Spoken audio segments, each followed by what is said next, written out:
You know what it's like when you get a song stuck in your head. It plays over and over again all day.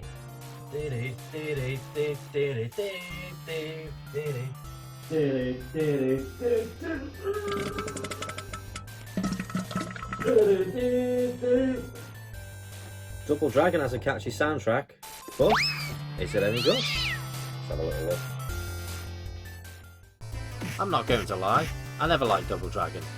Even in the arcade it certainly caught my attention, but I still didn't enjoy it. But we all know arcade games are there to take your money and make you suffer with such high difficulty settings. Let's see if the NES version can reverse my scarred memories. Billy and Jimmy Lee are double-hard bastards, and Billy's missus have been kidnapped by the Black Warriors, the street gang of the Shadow Boss. And the Shadow Boss is your brother Jimmy. I'm not spoiling it for you, I mean I really don't give a fuck. It says it right there on the box. You begin the game where Billy's girlfriend gets a smack in the tits and dragged off.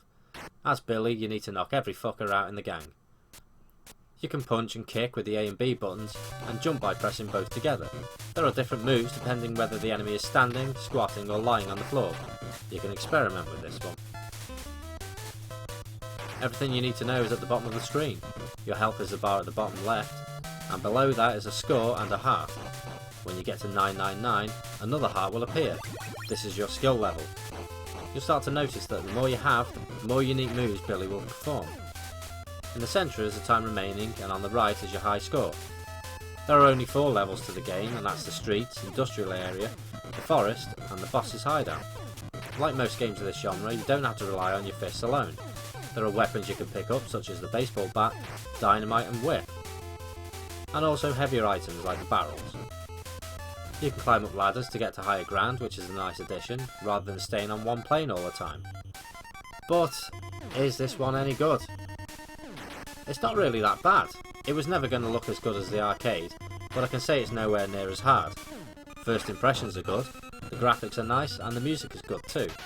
Sadly, it's the controls that let it down a bit. Not all the time, but enough to annoy me was the hit detection issues. Sometimes punches and kicks just don't connect, and this gives an enemy a perfect chance to give you a slap. And once you're caught between 2 people, they're going to play Billy tennis with his head as the ball. There's nothing more that pisses me off than a beat 'em up that won't let you stand up after you've been knocked down. Final Fight is a classic example of this, although that was 1,000 times worse for it. And there are no food items anywhere. You have your health bar, and that's it.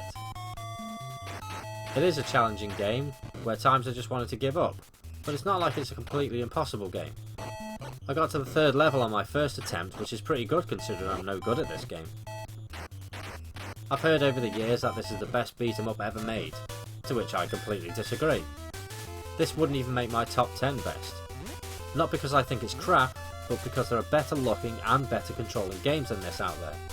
Yes, it's a massively popular arcade game that everyone has heard of, even if they've never played it. But for the time, I can see how this would have been the best beat 'em up ever. But not these days.